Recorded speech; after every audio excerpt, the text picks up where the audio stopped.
Siku ya Jumatano ambapo asubuhi ya leo ninakusalimu katika jina la Yesu Kristo. Bwana Yesu asifiwe. Uhali gani mpenzi mtazamaji? Ni matumaini yangu ya kwamba uko mzima.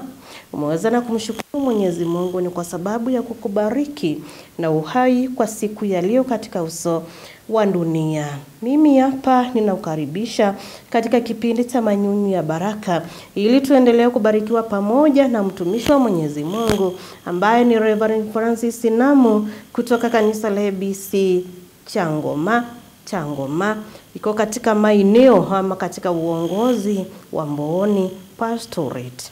Karibu tuzidi na kubarikiwa pamoja.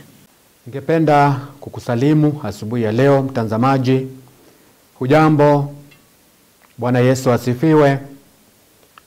Ninataka kukukaribisha katika neno la Mungu asubuhi ya leo.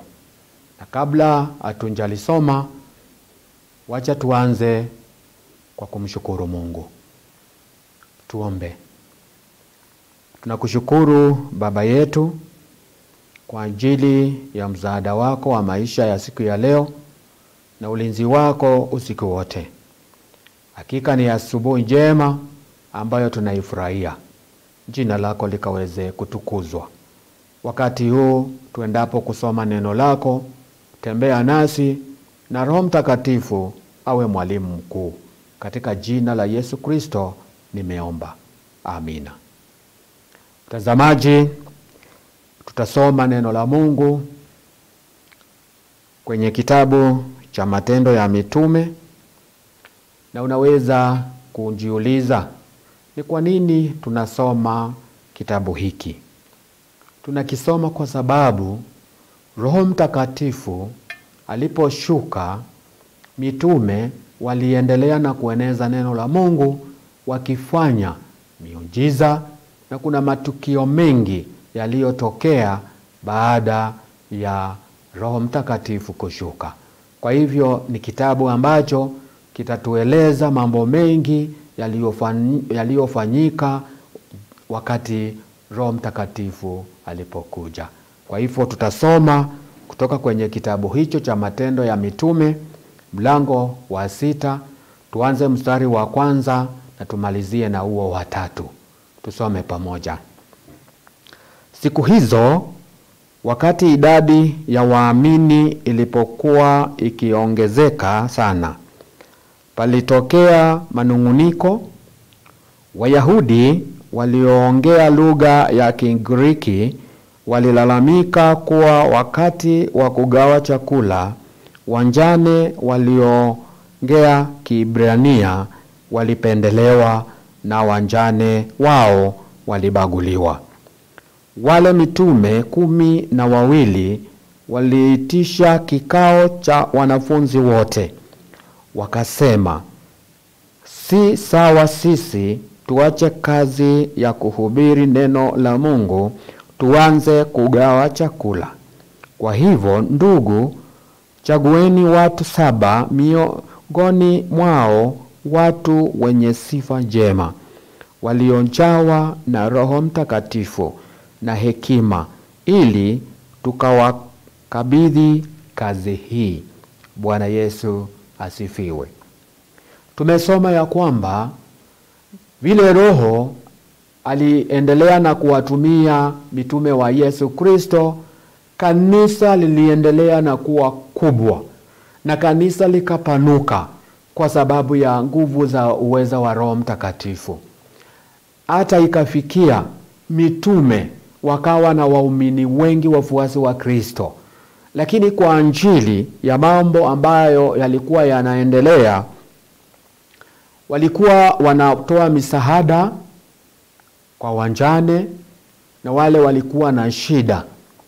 Kukatokea tu manunguniko. Na ningependa kusema ya kwamba wakati tunapata shida ama manunguniko, Roho Mtakatifu huleta suluhu. Na Roho Mtakatifu huleta suluhu ambalo ni la kudumu. Bwana Yesu asifiwe.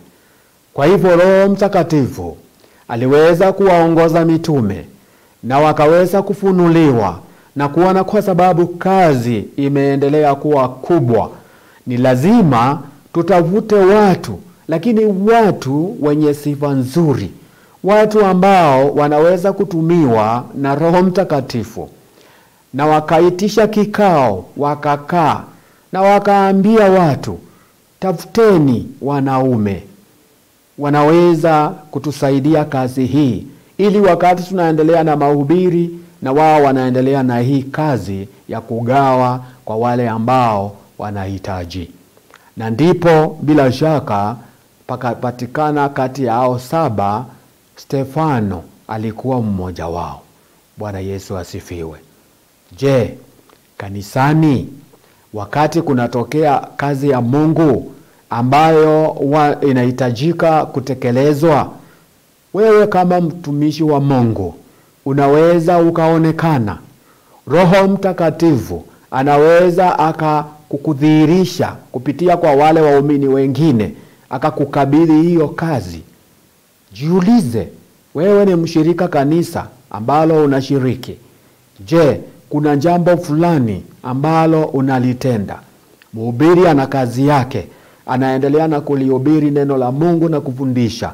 Lakini ndani ya kanisa kuna mambo mengi ambayo yanahitajika kutekelezwa, na mchungaji hawezi akayatekeleza yote. Anataka kundi ambalo linaweza kusimama naye kulieneza neno la Mungu. Jinsi vile watume walivyoona na wakaelekezwa na Roho Mtakatifu, na wakawaarifu watu kuchaguliwa watu wenye sifa njema. Ndani ya kanisa lako, je, wewe unaweza kutambulika kama mtu mwenye sifa njema? Na kama kuna jambo linahitajika, unaweza kutunukiwa nafasi hiyo? Jiulize, kwa sababu Roho Mtakatifu yupo, ni mwalimu, anafundisha, na wakati huu ushafundishwa neno la Mungu. Usione kama hawa ambao walikuwa wanachaguliwa walikuwa tayari wamefundishwa neno la Mungu na wakalipokea, na matendo yao kwa vijiji, kanisani yakajidhihirisha. Na ndipo unaona mitume wanasema tuchague watu wenye sifa nzuri ili watusaidie kufanya kazi hii. Akifanya kazi hii, naye mchungaji anafanya kazi hii. Je, ama wewe ni mmoja tu wa kunung'unika, wa kulalamika wakati wowote? Unafaa kuwa mtu wa kusaidia kufanya kazi ya Mungu, ukitumia Roho Mtakatifu. Mchungaji akihubiri na wewe unasaidia upande mwingine. Kama ni wa utoaji ili neno la Mungu likaweze kuendelea, kama ni kuimba uendelee na kusifu Mungu, hata kama ni kazi gani ndani ya kanisa, wewe umechagua kazi gani, ama wewe umechaguliwa kazi gani? Kukihitajika mtu, je, wewe unaweza kuonekana? Kunaweza tokea mtu aseme fulani na fulani au wana sifa njema, kama vile Stefano alivyoweza kuonekana. Na ukisoma, utaendelea na kujisomea, na utapata ni kweli Stefano alikuwa mmoja ambaye alisimama na alikuwa na sifa njema, mpaka akangeuka na akaanza kulihubiri neno la Mungu. Hata wewe unaweza, wakati kiongozi hayuko karibu, mahali unaenda, unaweza kutumia Roho Mtakatifu na ukaweza kuendeleza neno la Mungu. Je, ama tu ni kwenda kanisani na kufanya tu kuimba, kutoa sadaka na ni hivyo tu basi unatosheka?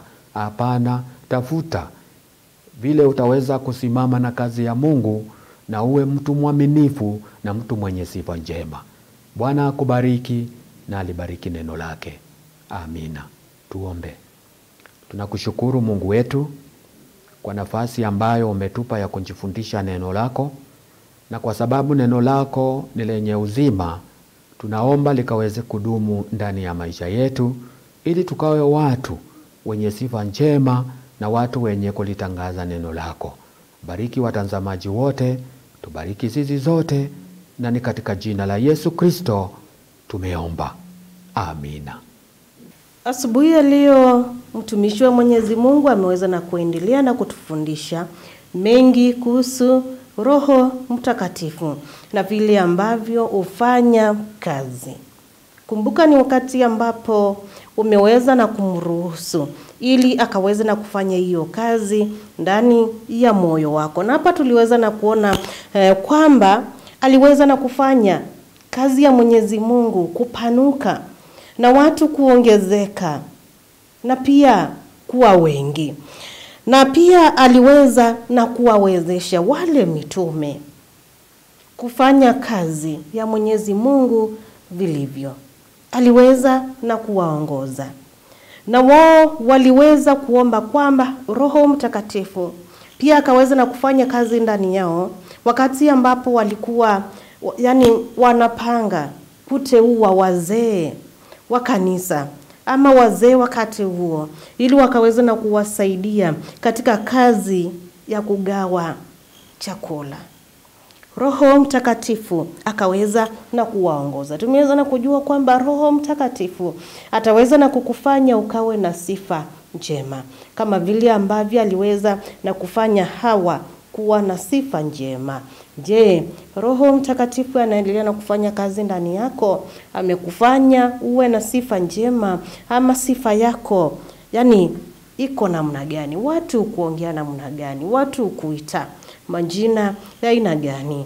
Na la mwisho tukaweza na kujua kwamba Roho Mtakatifu ataweza na kukusaidia kuzaa matunda ambayo ni mema, matunda ambayo yakiangaliwa yanaonekana kweli kabisa haya ni matunda ambayo ni mema, ni matunda ya kujenga kazi ya Mwenyezi Mungu.